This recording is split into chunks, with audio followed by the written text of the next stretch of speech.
যখন তুমি নিজের রক্তের মানুষের দ্বারা কষ্ট পাবে, তখন তুমি একবার নবী ইউসুফ আলাইহিস সালামের কথা মনে করো। তিনি কিভাবে নিজের ভাইয়ের দ্বারা প্রতারিত হয়েছিল। যখন তোমার বাবা মা না বোঝে তোমার বিরুদ্ধাচরণ করে, তখন নবী ইব্রাহিম আলাইহিস সালামের কথা মনে করো।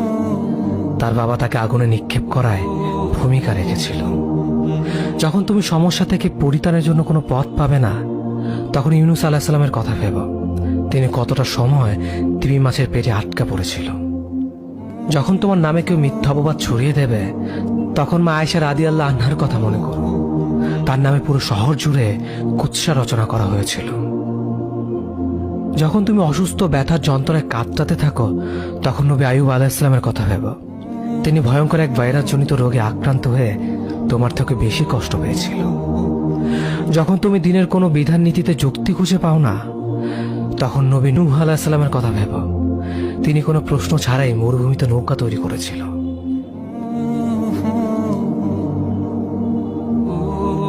যখন তুমি আত্মীয়স্বজন, পরিবার, বন্ধু বান্ধবের কাছে হাসির পাত্রে পরিণত হও, তখন তুমি শেষ নবী হযরত মুহাম্মদ সাল্লাল্লাহু আলাইহি ওয়াসাল্লামের কথা ভেবো। রাসূল সাল্লাল্লাহু আলাইহি ওয়াসাল্লাম বলেছিলেন, সবচেয়ে বড় পরীক্ষা দিয়ে সবথেকে বড় পুরস্কার আসে। যখন আল্লাহ কাউকে ভালোবাসেন, তখন তাকে পরীক্ষা করেন, এবং যে এই পরীক্ষাগুলো মেনে নেয়, সে আল্লাহর সন্তুষ্টি অর্জন করে। আর যে অভিযোগ করে, সে তা ক্রোধের পাত্র হয়। হে আল্লাহ, তোমার কথা মনে করা, তোমার প্রতি কৃতজ্ঞ হওয়ার এবং তোমার ইবাদত করার তৌফিক আমাদের দান করো। আমিন। যেভাবে তুমি সন্তুষ্ট হও, সেভাবেই আমাদের পরিচালিত করো। যখন তুমি নিজের রক্তের মানুষের দ্বারা কষ্ট পাবে, তখন তুমি একবার নবী ইউসুফ আলাইহিস সালামের কথা মনে করো। তিনি কিভাবে নিজের ভাইয়ের দ্বারা প্রতারিত হয়েছিল। যখন তোমার বাবা মা না বোঝে তোমার বিরুদ্ধাচরণ করে, তখন নবী ইব্রাহিম আলাইহিস সালামের কথা মনে করো।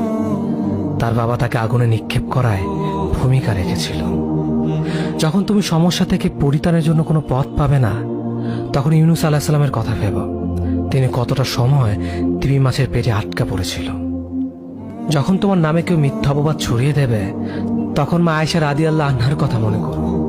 তার নামে পুরো শহর জুড়ে কুৎসা রচনা করা হয়েছিল।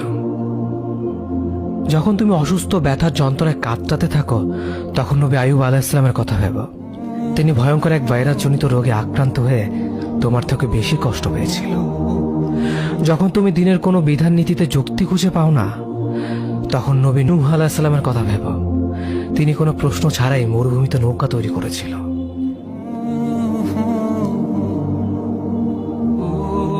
যখন তুমি আত্মীয়স্বজন, পরিবার, বন্ধু বান্ধবের কাছে হাসির পাত্রে পরিণত হও, তখন